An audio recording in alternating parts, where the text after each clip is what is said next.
नागपुर नंदनवन इलाके में पुरानी रंजिश के चलते एक युवक पर चाकू से जानलेवा हमला किया गया।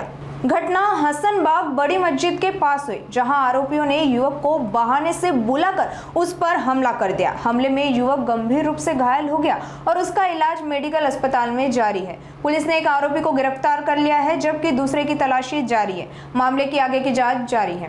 मी पोलीस उपनिरीक्षक शशिकांत नागरगोजे, पोलीस ठाणे नंदनवन, नागपूर शहर। माझ्याकडे दिनांक 15/3/26 रोजी रात्री 20 ते 21 वाजताच्या सुमारास पोलीस स्टेशन ठाणे येथे माहिती मिळाली की मोठी मस्जिद हसनबाग समोर एका व्यक्तीस चाकूने मारहाण झाली आहे। अशा माहितीवरून रात्रपाळी अधिकारी सविता यादव तसेच तपास पथकचे पोहपणी प्रदीप काईट व त्यांचा स्टाफ असे तात्काळ घटनास्थळी रवाना झाले। त्या ठिकाणी गेले असता जखमी शहबाज खान अनवर खान वय 17 वर्ष याला वस्तीतील लोकांनी उपचार करता मेडिकल हॉस्पिटल येथे घेऊन गेले होते।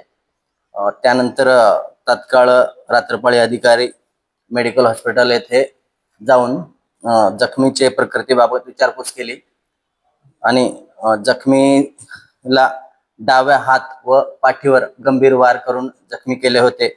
आरोपी आहे त्यामध्ये बशीर अखिल शेख वय 24 वर्ष व त्याचा लहान भाऊ दानिश अखिल शेख वय 20 वर्ष, दोघेही राहणार हसनबाग।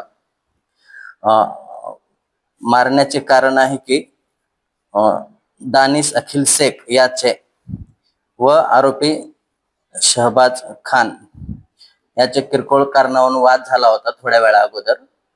त्याच कारणावरून शहबाज खान याला बशीर शेख याने चाकूने मारहाण करून जीवानिशी ठार मारण्याचा प्रयत्न केलेला होता। यामध्ये 2 आरोपी असून आरोपी बशीर अखिल शेख याला दिनांक 16/3/26 रोजी 2:53 वाजता गुन्हा दाखल झालाय।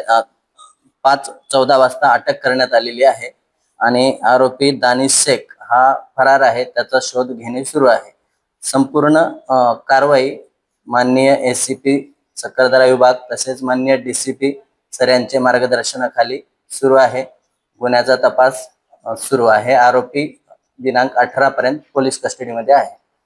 हो, बशीर शेख याच्यावरती 2 गुन्हे काहीतरी आहेत या अगोदरच्या।